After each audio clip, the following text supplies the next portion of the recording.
Ladies and gentlemen, welcome to the Bremen Club for life. Week 3 time. First of all, sorry for the late upload. I've been crazy busy this week, and probably still won't have enough time to make this video as good as others. Watch Kyle's side of the battle, if you want a video with production values. Also, as I don't have a lot of time at the moment, I'll just do a quick team analysis before the battle instead of making 2 separate videos. So, as you already heard and read in the title, we are facing Kyle, manager of the Harlem Gloomtrotters, whose team name is based on gloom but his logo is a villa plume. Get your shit together, Kyle. Now, his team is overall quite scary and stuff. There's 2 things my team just really doesn't deal with, Manaphy and YoFizz. Either of them have the potential to kill my entire team. I kind of went into my prep for this week knowing there was no realistic chance to win, so be ready for some mayonnaise. Like, all of them. At once. So I don't have to use any for the rest of the season. First of all, we have my main win condition, Trogdor the Zard. It's a mixed defensive rest talk dragon dance set. Sounds silly but this set is actually quite effective against Kyle's team. Basically, if I can take out the Landorus, he won't be able to kill this.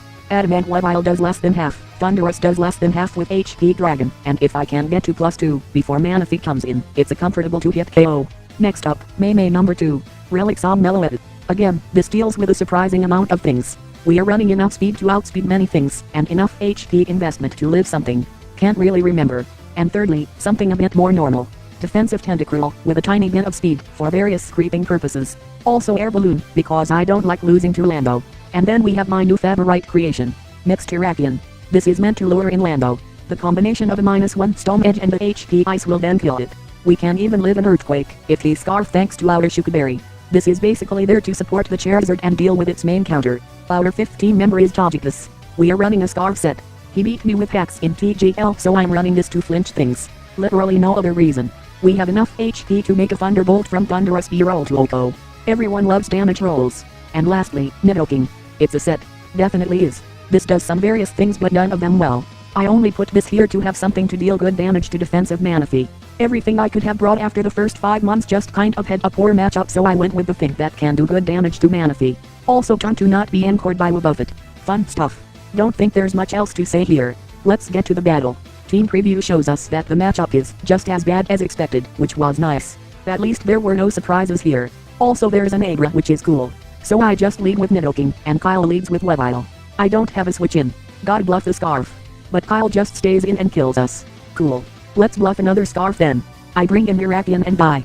So at this point there's literally no way left to win this game so I just go into Hawluchas and decide to just flinch things. But Kyle knows that's coming so he goes into Thunderous, which takes the air slash pretty well. So here my reasonable play is to just let Tentacruel die, because there's nothing it can do anymore.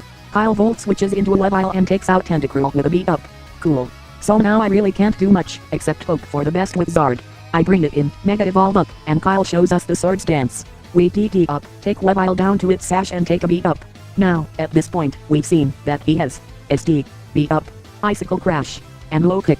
But when you play a game tired, drunk and with close to no motivation, you don't pay attention to that. So I was expecting him to have Ice Shard, which results in me going for rest. And then Sleep Talk doesn't go our way because of course it doesn't.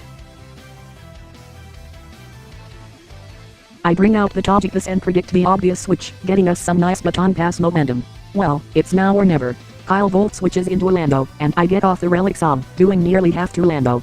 Kyle makes the good play here and just sacks YoFizz. Then he brings in the Abra.